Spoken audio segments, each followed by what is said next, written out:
karena kita kala lang kitab fikah kan nana tabut itanyo kibang gebagah ide seluruh semayang sunat yang paling afdal semayang sunat uraya haji yang paling afdal semayang sunat uraya haji ahlinya semayang sunat uraya puasa ahlinya semayang sunat gerhana mata urau yang keput semayang sunat gerhana bulan yang kelima semayang sunat lakai ujun semayang sunat istisqa yang keenam semayang sunat witir yang ketujuh semayang sunat rawatib yang ke-8 baru semayang tarawih. Itu tarawih urutan ke-8.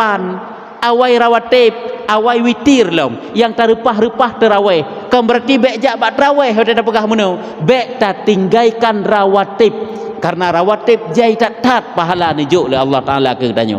Maka tak upayakan ni tanya tak perbanyak. Mesti berkan dekat tak perjemat jino. Karena mungkin dengan tertepu fadilah-fadilah yang lainnya akan timbul semangat han bagah bosan. Oh, tak ingat tu jai tak pahala ni oleh Allah Taala, mungkin kita nyuhan akan bosan tu.